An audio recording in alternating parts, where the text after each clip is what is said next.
پتر ji sê mehan li ser kuştina rojnamevan Wedat Hesên derbas dibin û taniha jî bi kere encamdana kuştina wê nehatiye deste serkirin. Yek ji birayên Wedadê jî dibêjîtin bi vî awayî me bawerî nîne û bêhîvî bûyne ji desteserkirina bikujê birayê xwe. Sendîka rojnamevanan jî lê dog dibêjîtin em dipişrastîn. Her tiştê bi dest polîsan bikevî xemsariyê nakin û bi zîtirîn dem.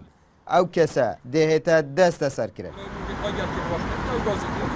یکی که گازی که بونی دلی خو بعضی از پیزانم دو شخص زیده گازی نکرد و یکی شون برای مبو نزانی که برای گازی که حتی شنی زانی برایه یکی دیجی حسن بو اوج برای چند که هر گیرت بون برای لقای گل کربو لقای گل برای مکربو او گازی کربون گفت تو چانی اسو چات چه گل کربو گل وک شیک و وک کو تامبارن کو تو چنده دا چیکه اساس دسته نگین حتی برو که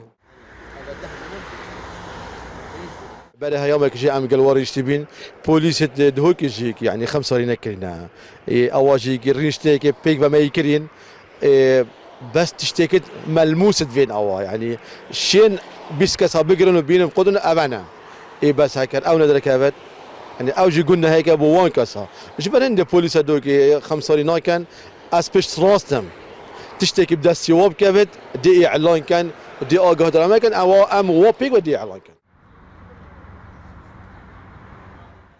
Rêveberiya polîsên parêzgeha Dog jî dibêje me ve kolîn digel hend kesan kiriye lê taniha çi belgeyên rast û durust lê ser kesê bi dest wan nekeftîne.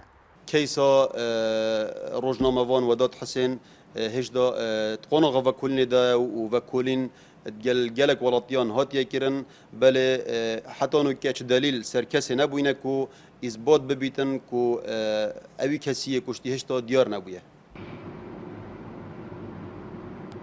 Piştî ku rojnamevan Wedat Hesên li sêzdehê meha heşt li sala 2016 li mal derdikevît û yek ji birayên xwe digeyînîte serkarî lê dihûkê û vedgerît. Ji aliyê hend kesan ve tête revandin û li piştra jî laşeyê wî bi kuştî lê ser cadeyê tête dîtin. Lê taniha jî bikujên Wedadî nehatîne deste serkirin. Rêveberiya polîsan jî dibêjîtin.